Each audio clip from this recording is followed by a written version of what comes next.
வாழ்க்கையில தங்கச்சிங்கிற உறவு எப்படி இருக்கும்னே தெரியாம இருந்தப்பதான் என் தங்கச்சியை நான் மீட் பண்ணேன். நானும் அவனும் டாமினோஸ்ல ஒர்க் பண்ணும்போது தான் பழக ஆரம்பிச்சோம். பட் ஃபர்ஸ்ட் டேவே நான் முடிவு பண்ணிட்டேன் அவதான் என் தங்கச்சின்னு. நான் தான் அவ அண்ணன்னு. ஒர்க்கு இடையில நாங்க ஒவ்வொரு முறையும் ஹார்ட் சிம்பிள் வச்சுக்கிற மொமெண்ட்லாம் மறக்கவே முடியாது. வெல்கம் ஹோட்டல் சாம்பார் இட்லி, சவுகார்பெட் பானிபூரி முதற்கொண்டு எங்க பாசத்தை பத்தி சொல்லும். எனக்கு சாப்பாடு ஊட்டி வர்றது ரொம்ப பிடிக்கும். அதை விட அவ கையில சாப்பிடுறது எனக்கு ரொம்ப பிடிக்கும். பைக்ல போகும்போது முன்னாடி போற ஆட்டோ கடையில போய் முகம் பாக்குறதுலாம் இப்ப நினைச்சாலும் சிரிப்பா இருக்கு.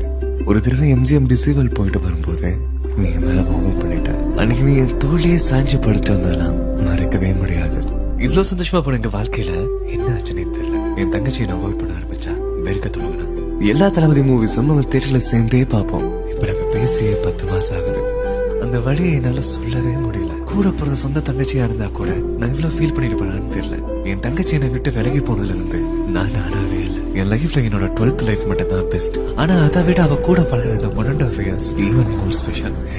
எப்ப மாறன் படம் பார்த்தனோ அப்ப இருந்து உன் பர்த்டேக்கு உனக்கு தோடு பிடிக்கும்னு கிஃப்ட் பண்ண 75 நாள் 1000 ரூபாய் சேர்த்தி 75,000 ரெடி பண்ண. ஆனா உன் பர்த்டேக்கு விஷ் பண்ண கூட விடல. நீ என் மேல என்ன கோபமா இருந்தாலும் நான் சரி பண்ணிக்கிறேமா. நீ வா, உனக்காக உன் அண்ணன் காத்திருக்கேன். எனக்கு ஒரே ஒரு விஷ் தான். உனக்காக கிஃப்ட் பண்ண வச்சிருந்ததோட வெறும் கனவா மட்டும் ஆக்கிறாதமா.